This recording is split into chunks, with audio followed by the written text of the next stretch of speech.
In this video, I'm going to talk about how to bevel objects. So first, a bevel is a cutting or rounding of an edge to make it less of a sharp edge. We talked about that when we talked about text. So sometimes bevel can work perfectly, and other times bevel is really not a good idea. So I'll talk about both of those situations here.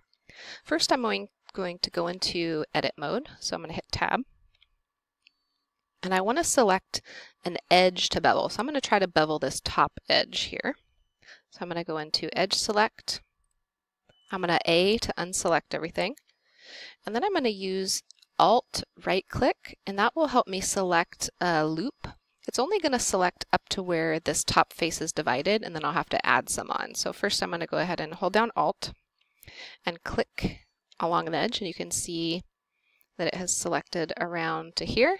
And now to select this other part of the edge, I'm going to hold down Shift and Alt, click an edge, click an edge, click an edge. So the Shift means that I'm joining on more parts.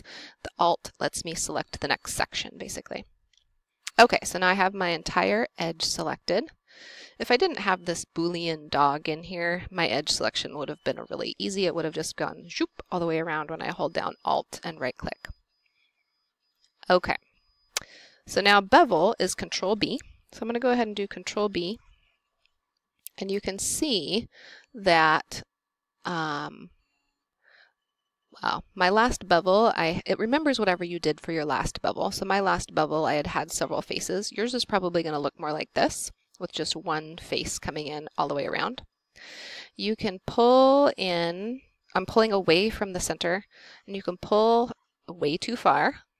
You want to be careful when you're making your 3D print object that you don't create something that's not real life. So I'm going to go ahead and pull too far and show you some of the things to watch out for. Any overlapping faces, bad. Anything with kind of a streaky look to it like that means that you have overlapping faces. That's bad. And then these two kind of other colors can mean an overlapping face. Bad. This, where it's covering up a hole with a face. Bad. And by the way, anytime that you kind of rotate and you can see things shimmering, that means that you have two faces smack dab on top of each other. And that's usually not something that you want. So I'm going to go ahead and Control Z that. And then, I don't know if you noticed, but when I did Control B, it's kind of at a not very steep angle. I want my bevel to be more at a 45. And the reason it's not at a 45 right now is that I have scaled this cylinder that I used as my base. And the mesh remembers that, and it's basically scaling this bevel along with it. Kind of remembers that it was scaled. So I'm going to actually go back out to, oh, actually I'm going to undo my bevel first. And there you go.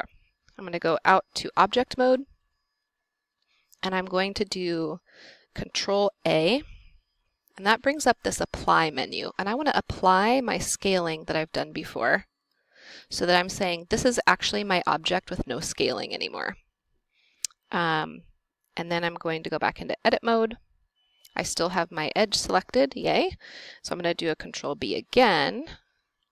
And you can see that it is much more at a 45-degree angle there. So I'm just going to pull in a little bit. I should probably have angled around so I can see closer to this ear, because that was where I was having a problem with overlapping faces before, but it looks like it has beveled nicely all the way around. If I want, I can Control B, and then as I'm still pulling this bevel and able to adjust it, I can roll my mouse forward and add more faces, and that just gives it a rounded edge instead of a sharp edge, like a sharply beveled edge. And you can, you can go crazy with all the faces. You don't need that many. The 3D printer is, it has a certain tolerance that it does. So if you didn't do a million faces, it's still not going to print a million faces. Whoops. So there's my nice roundy beveled edge. I can also come over here before I do anything else. I can come over here and play with some of the settings. So there's amount, which is how big the bevel is. There's segments, which is, how many segments you have, how many little faces in the bevel. There's profile, which if I look from the side here, it kind of makes it a sharper curve or a less sharp curve all the way down to backwards, which might be kind of an interesting look for some people. And that's pretty much all the things that I play with. I could do the same thing to the bottom, bevel it, give it a sharp edge, give it a roundy edge, whatever. Let's look at this dog here. Actually, I'm going to come over here to this dog. So I'm going to go out to object mode, select my dog, go into edit mode, and take a look at that. So again, I'm going to try to do an alt select. I'm going to A to unselect everything. Oh, yeah, I'm going to A to unselect everything. I'm going to try to do an alt select to go around the top edge of my dog. Let's see if that works. Nope. Okay, so this might be more of a manual selection. Come on.